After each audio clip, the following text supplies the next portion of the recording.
Stock price over valued यानी महंगा, under valued यानी सस्ता, या फिर एंट्री के लिए एकदम सही प्राइस।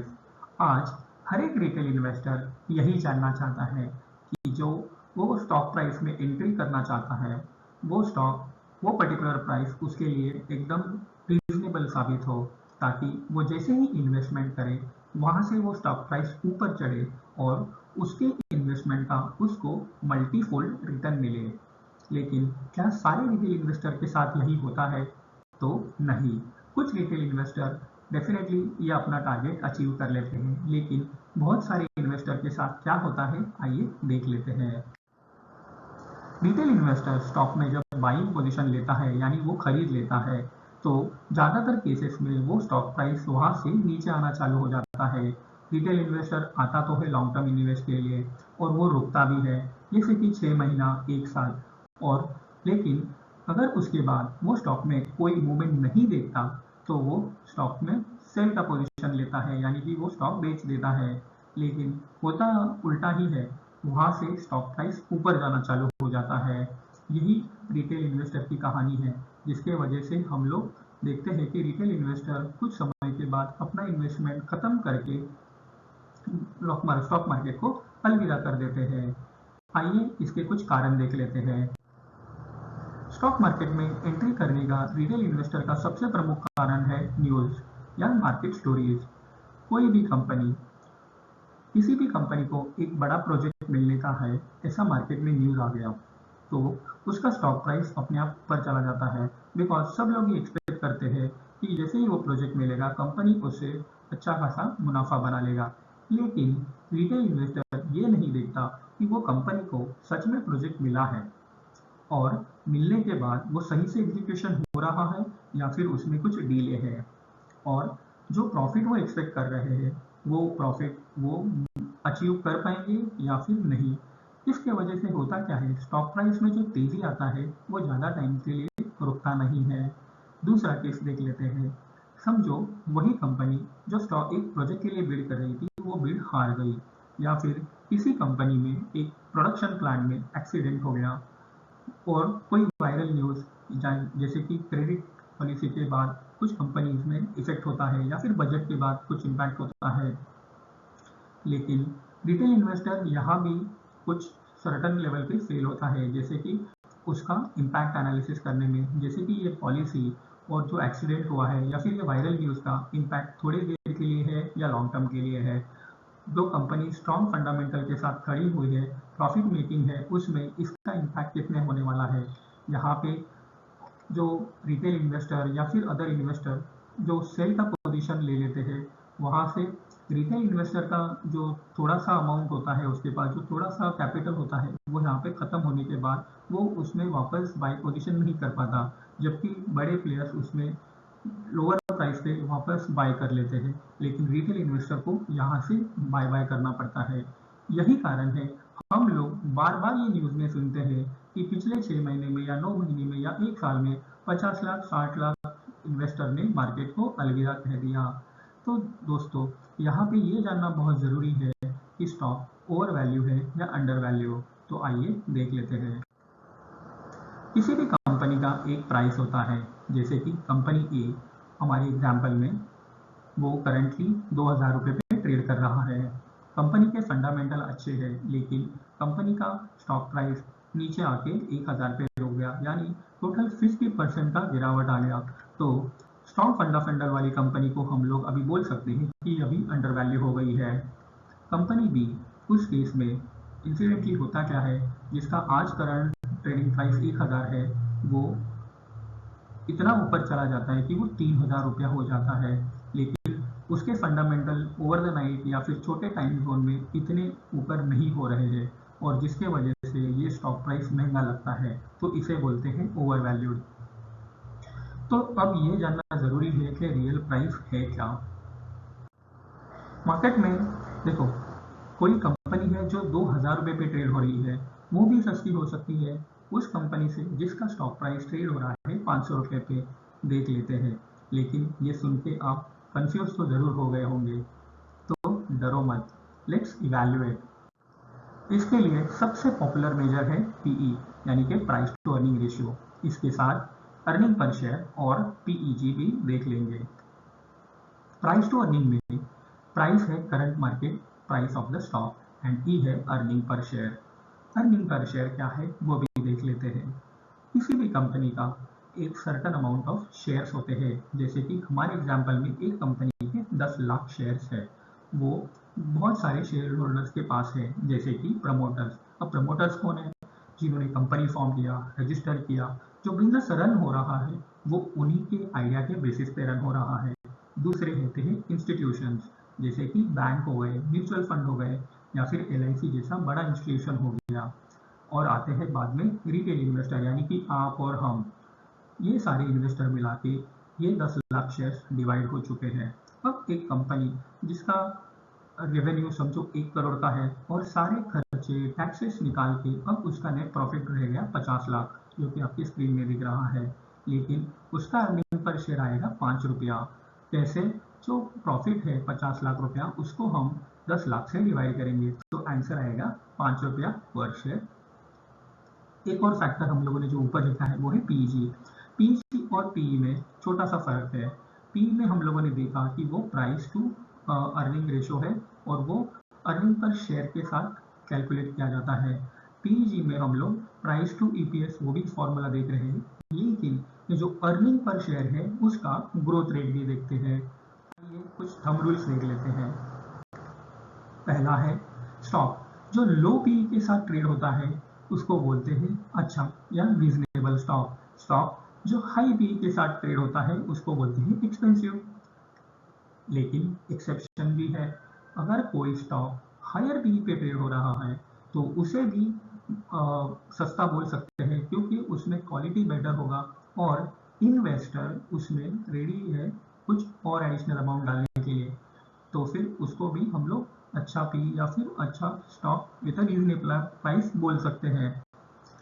पीजी में एक एडिशनल फैक्टर हो रहा है यानी कि ग्रोथ रेट ऑन अर्निंग, ये एक एडिशनल इसमें पैरामीटर ऐड हो रहा है। पीजी का एवरेज या फिर जो रेशो सही होना चाहिए वो अगर 1 से ऊपर है तो हम लोग बोलते हैं कि स्टॉक ओवर वैल्यू है। पीजी अगर 1 या उससे छोटा है तो फिर बोलते हैं स्टॉक अंडर वैल्यू है। चलो एग्जाम्पल के साथ देख लेते हैं। हमारा पहला एग्जाम्पल है आईटीसी का। इसमें हम लोग देख रहे हैं कि उसका करंट मार्केट प्राइस तो 426 है, स्टॉक का पी है 29 एंड अर्निंग पर शेयर इसका कितना आ रहा है वो देख लेते हैं। ये केस में हम लोगों ने थोड़ी देर पहले जो फॉर्मूला देखा current market price divide by PE जो हमको ईपीएस देता है, तो यहाँ पे अगर हम लोग देख रहे हैं तो ये स्टॉक का ईपीएस आ रहा है यानी अर्निंग पर शेयर आ रहा है 14.7 यानी कि 15 के आसपास। हमारा दूसरा एग्जाम्पल है एचडीएफसी बैंक का, जिसका प्राइस है 1688 और पी है 20.5। तो इसका जो ईपीएस आ रहा है वो आ रहा है 82। कैसे? तो 1688 करंट प्राइस पीई 20.5, अगर हम लोग उसको डिवाइड करते हैं तो आता है आंसर 82.5। अब हम लोग देख रहे हैं, देखने जाएंगे प्राइस के हिसाब से तो आईटीसी सस्ता है, लेकिन एचडीएफसी बैंक इसमें अच्छा अर्निंग पर शेयर होने के वजह से ये बेहतर स्टॉक साबित हो रहा है। जैसे देख लेते हैं, समझो प्राइस की बराबरी करेंगे तो आईटीसी के 4 स्टॉक हम लोग ले पाएंगे एक एचडीएफसी स्टॉक के प्राइस में, लेकिन 4 स्टॉक आईटीसी के लेने के बाद हमको अर्निंग पर शेयर जो मिलने वाला है 14 का है या 15 रुपीज़ का है। लेकिन वही एचडीएफसी में एक ही स्टॉक लेने के बाद हमको 82 रुपीज़ का मिलने वाला है, जबकि आईटीसी का 4 स्टॉक का अर्निंग पर शेयर 15 इंटू 5 ही करते हैं, ओके, तो भी वो 70 के आसपास ही होने वाला है, यानी कि एचडीएफसी बैंक का जो 60 से 70 के बीच में ही होने वाला है आईटीसी से। इसका मतलब यही है कि आईटीसी और एचडीएफसी बैंक कंपेयर करेंगे तो एचडीएफसी बैंक का प्राइस महंगा होने के बावजूद सस्ता है। और आप इसमें एक और चीज़ देख लो, जैसे कि पीजी रेशो। पीजी रेशो आप देख सकते हैं यहाँ पे। पीजी रेशियो अगर आपने देखा है आईटीसी का तो वो 3.5 है, यानी कि थोड़ी देर पहले हम लोगों ने जो देखा था पीजी रेशो हमेशा 1 से नीचे होना चाहिए या उसके आसपास होना चाहिए। वही एचडीएफसी बैंक का पीजी रेशो है 1.03, यानी कि ये हम लोग बोल सकते हैं कि ये जो प्राइस है एचडीएफसी बैंक का, ये अंडर वैल्यू या फिर रीजनेबल प्राइस है। ऑलराइट, तो लेट्स मूव फॉरवर्ड। लेकिन क्या हम लोग यही देख के स्टॉक में एंट्री करेंगे या फिर कुछ रुक के और पैरामीटर भी देखते हैं? चले, व्हाट एल्स? उसमें फिर बहुत बड़ा लिस्ट आ रहा है हमारे सामने, जैसे कि price to book ratio, return on capital employed, debt to equity, return on equity, price earning before interest, taxes, depreciation and amortization. लेकिन घबराने की जरूरत बिल्कुल भी नहीं है, ये सारे पैरामीटर्स हमें एक क्लिक पे अवेलेबल होने वाले हैं। मनी कंट्रोल एंड स्क्रीनर, ये दो वेबसाइट हमें ये सारे टूल, ये सारे पैरामीटर एक क्लिक पे दे देते हैं। तो चलो देख लेते हैं। देखिए, in the case of HDFC bank, देखो सारे पैरामीटर जैसे कि book value, return on investment, return on equity, return on capital employed, debt, PE ratio, फिर फेस वैल्यू, इंडस्ट्री पी के साथ कंपैरिजन करते हैं, प्राइस टू अर्निंग, सारे फैक्टर्स हमको एक ही जगह पे अवेलेबल है। कंपनी के रिजर्व्स, कंपनी का डेब्ट्स, सारे फैक्टर हमें एक ही साथ एक ही स्क्रीन में वन क्लिक पे अवेलेबल है। एट द एंड हम लोग किसी भी स्टॉक में इन्वेस्टमेंट करने से पहले उसको इंडस्ट्री के पीयर्स के साथ कंपेयर करेंगे। यानी कि हम लोग ऑयल सेक्टर का स्टॉक में इन्वेस्ट करेंगे तो ऑयल सेक्टर के सारे स्टॉक चेक करेंगे। आईटी के स्टॉक में इन्वेस्ट करना है तो सारे आईटी के स्टॉक ही चेक करेंगे। ये भी स्क्रीनर जैसा वेबसाइट हमें एक क्लिक पे ये इंफॉर्मेशन अवेलेबल कर देता है। हमारे आज के एग्जाम्पल में हम लोग देख रहे हैं TCS, Infosys, Asian Technologies, Wipro, LTI Mindtree, Tech Mahindra जैसे सारे आईटी स्टॉक के नाम देख रहे हैं। इसमें हमको करंट प्राइस से लेकर उस स्टॉक का price to earning ratio, market capital, dividend yield, return on capital employed, return on equity, debt, earning per share, earning before interest, taxes, सारा और पीईजी, ये सारे फैक्टर्स हमको एक ही स्क्रीन पे देखने को मिल रहे हैं। हम लोग अब ये देख सकते हैं यहाँ पे टीसीएस, जो इस कंपनी यहाँ ये सेक्टर में एक लीडर है, उसमें आप देखेंगे तो यहाँ पे पीईजी जो आ रहा है जो एक से नीचे होना चाहिए था, लेकिन यही 2.68, तो ये स्टॉक अभी भी डेफिनेटली महंगा है, हमको बोलना पड़ेगा। लेकिन यही स्टॉक जो पी पे ट्रेड कर रहा है, जो एवरेज पी है 21, उसके थोड़ा सा महंगा है, लेकिन ऑफकोर्स दिग्गज है, इंडस्ट्री लीडर है और क्वालिटी स्टॉक है, तो वो थोड़ा सा महंगा रहेगा ही। तो वो 27-28 है। ये केस में कोई भी स्टॉक ऐसा नहीं है जो मीडियन जो 21.16 का आ रहा है उससे डबल या ट्रिपल, ऐसा कोई स्टॉक ट्रेड नहीं हो रहा है। यानी कि हम लोग ये भी बोल सकते हैं कि आईटी स्टॉक अभी एक रीजनेबल प्राइस पे ट्रेड कर रहे हैं। सारे स्टॉक में अगर आप देखोगे रिटर्न ऑन कैपिटल एम्प्लॉयड, यानी कि अगर आप 100 रुपया डालते हो तो कंपनी वो 100 रुपये में से ऑलमोस्ट आपको 59 रुपीज़ जनरेट करके दे रहा है। Return on equity, earning per share, काफ़ी सारे फिगर्स बहुत अच्छे नंबर से है। लेकिन अगर हम लोग सारे स्टॉक कंपेयर कर लेते हैं यहाँ पे, तो एलटीआई माइंड्री जो स्टॉक दिख रहा है जो 5 नंबर पे ट्रेड हो रहा है, 5 नंबर के पोजीशन पे है, उसमें आप देखेंगे तो return on capital employed 42%, which is very good. Return on equity again which is very good. Debt to equity 0.09, very good. And earning per share 150 का, जो ये लिस्ट में सबसे हाईएस्ट है। उसके बाद उसका जो अर्निंग बिफोर इंटरेस्ट है, अर्निंग बिफोर इंटरेस्ट टैक्सेस जो है वो भी 19.41 सबसे ज़्यादा है। एंड इसका पीईजी सबसे कम, दैट इज 0.94 है। यानी कि हम लोग ये क्लियरली कॉल आउट कर सकते हैं ये स्टॉक अभी अंडर वैल्यूड है।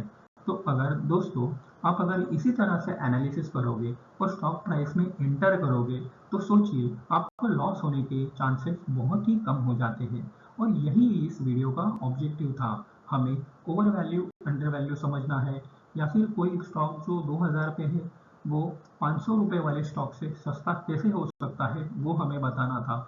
यानी कि सही प्राइस ओवर वैल्यू है या अंडर वैल्यू है वो भी देखा, कैसे हम लोग एक स्टॉक को दूसरे स्टॉक से कंपेयर करें एक ही इंडस्ट्री के सामने। तो ये भी ये वीडियो का ऑब्जेक्टिव था। ये वीडियो आपने पिछले 14-15 मिनट से देखा, उसके लिए आपको धन्यवाद। Thank you so much for watching this video once again. अगर आप और जानकारी जानना चाहते हैं जिसमें हम लोग आपको स्टॉक जिसमें आपको ग्रेट वेल्थ का पोटेंशियल है, ग्रेट ग्रोथ का पोटेंशियल है, then please reach out to us. हमें ये नंबर पे संपर्क करें, व्हाट्सएप पे या फिर ईमेल कर सकते हैं. And one more request before we move forward, please subscribe, like, share and comment on this video and hit bell icon. This will help us to share all the videos with you all. Thank you so much for watching again. Have a nice day ahead. Bye.